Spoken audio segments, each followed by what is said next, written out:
Many learner drivers go for their driving test and don't really know what to expect. I mean, they do know that they will do some driving and that there will be an examiner, but they don't really understand the ins and outs of the driving test and what the examiner is really testing for. My name is Mustafa. I'm a driving instructor with over 10 years experience, so I've pretty much seen it all. And in this video, I'm going to peel back the curtain and give you a step-by-step guide for exactly what's going to happen on your driving test day. Let's get into it. So the first thing that's going to happen is that your driving instructor is going to pick you up approximately 1 hour before your driving test. This will allow you to sit in the driver's seat, drive to the test center and get comfortable with the car again before your big day. When you get in the car, make sure you brought with you your provisional driving license and your glasses, because there will be an eyesight test. And if you can, try to bring your theory test certificate with you as well, because every now and again the examiner asks for that as well. But if you can't find it, don't panic, because they can find it on their system anyway. Next thing to keep in mind is make sure you park up at the test center at least 5 minutes before the start of your driving test and no more than 10 minutes, because you don't want to get there too early, so you can go and sit in the waiting room with your instructor waiting for your name to be called out. When your test time comes, which might be at a very odd time, like 11:11 for example, whatever it comes, your examiner is going to walk out of the office, very likely wearing a bright fluorescent high-vis yellow jacket, and he'll call out your name. When that happens, stand up and hand them your driving license. They will check your face and your picture against the image on the driving license to make sure it's really you, and they'll also flash a little flashlight over the license to make sure it's real as well. And they will have like a tablet which they're going to ask you to tick 2 boxes and sign the declarations. The 2 boxes that you're ticking are to say that you have got insurance for the car that you brought. If you're taking your driving instructor's car, that's a formality, so you can tick. And the other box is to say that you have been living in the UK for at least 185 days out of the last year. The next step is that your examiner will ask you, okay, let's go and find your car. So you're going to start to make your way out of the test center, out onto the road where the car will be parked. While you're walking there, your examiner will probably also ask you, do you want to bring your instructor with you on the driving test? There's pros and cons, which is another video on, so you can watch that one next.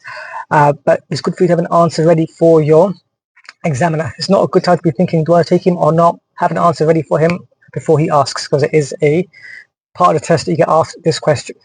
Once you have made your way out of the test center and walking towards the car, your examiner is going to ask you to do an eyesight test. So you will need to be able to read a license plate from at least 20 meters away. If you can't do so, you will be given 3 chances. But if you can't do it in 3 goes, the test will be terminated there and then. And the reason for this is that your examiner will not feel comfortable to go out on the road with you, because it'll be illegal as well, if you can't even meet the basic requirements of being able to see. How could you possibly drive?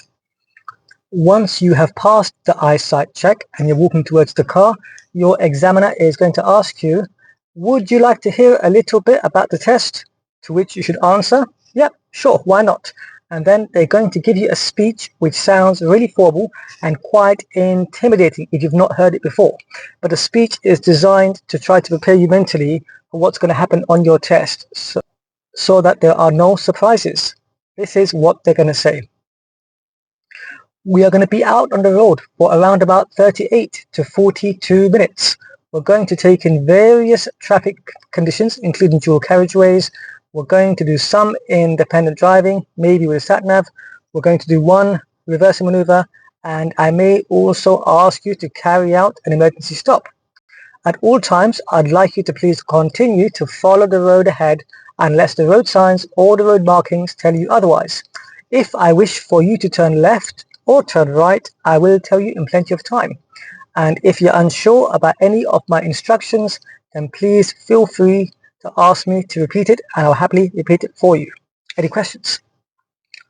Once you've heard the speech, be getting close to the car now, and your examiner will then proceed to ask you a vehicle safety question, which is also known as a tell me question. There's 14 possible questions in the question bank, but they're only going to ask you 1. So make sure you revised it so that you can answer the question confidently. Once you have answered that question, and you got close to the car, your examiner will tell you, please take a seat in the driver's seat, but don't turn the engine on until I tell you.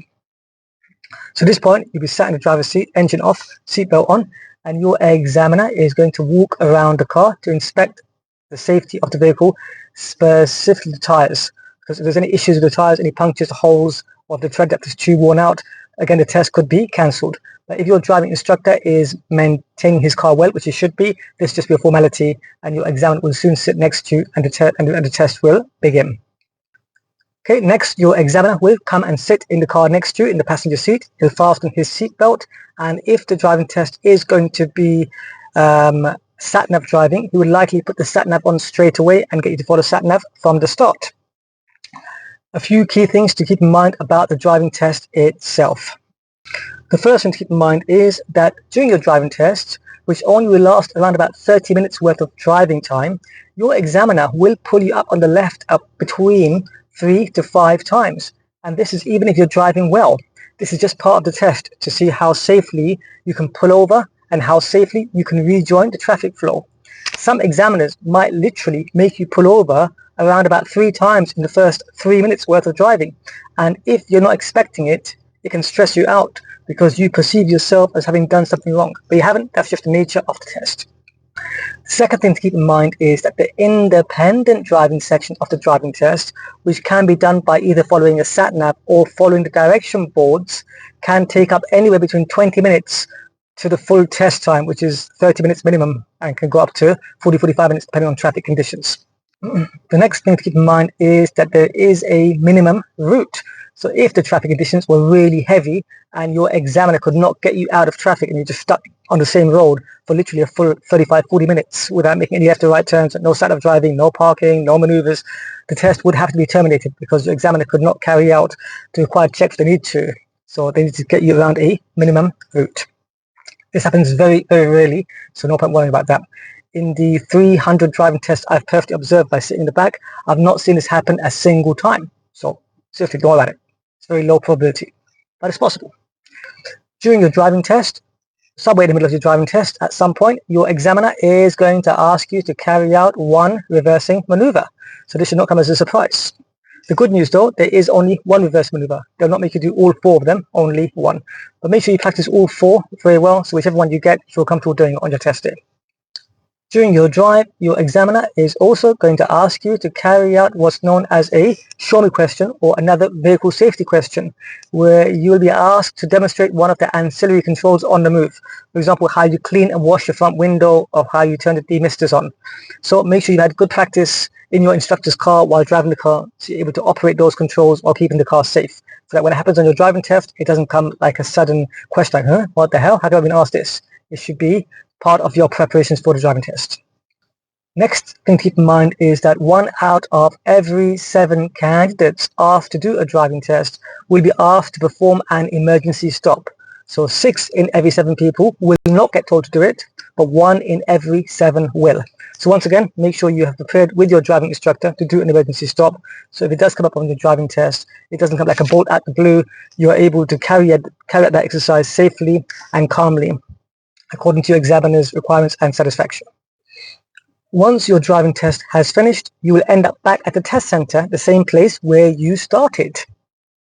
And once you've reached there, your examiner will ask you to pull over in a safe place, switch the engine off, take your seatbelt off, and wait for a minute or 2 while they complete their paperwork, or in this case, on the tablet. Once they have completed their report, they will give you the result there and then. Some people think that, they won't get their driving test result till a week or 2 weeks later, or will come in the mail or by an email. But no, you'll actually get your result there. Right before your examiner gives you the result of your driving test, he will actually also ask you, would you like your driving instructor present for the result? And my advice would be for this one, say yes if your instructor is not in the car with you. Try and get your instructor to come to listen to the feedback with you. So if you have passed, they get to witness the great moment with you. And for some reason, if it's not gone well and you didn't get the result that you wanted, you're going to be quite emotional. So it's good for your instructor to hear what the examiner had to say, so that if you do have to take another test, your instructor will be able to help you recover some of the mistakes you made on this test, because they'll be in a much more healthy state of mind than you will be, having just had bad news that you didn't get the result you wanted on your driving test. once the driving test has finished, pass or fail, you and your instructor will swap seats. So you'll sit in the passenger seat and your instructor will sit in the driver's seat and drive you back home. The reason for this is that pass or fail, your driving instructor will not allow you to drive back home again, because whether you've experienced the highs or the lows of the driving test, you'll be in no emotional state to drive again after that until the following day. I understand the stress and pain of a driving test better than most, because even though I'm a driving instructor with 10 years experience now, many years ago when I was taking my own driving test, I failed that thing 4 times and passed on the 5th go. So at some point I was planning to do the whole thing up.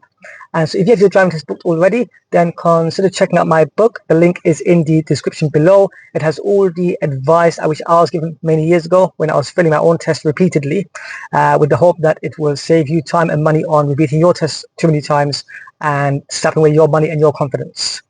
Also, if you found the video helpful, watch my video on the 10 most common reasons people fail their driving test next, because that will give you an actual breakdown of what each of the most common mistakes are and how you can avoid that happening to you. Thanks for watching, and God bless.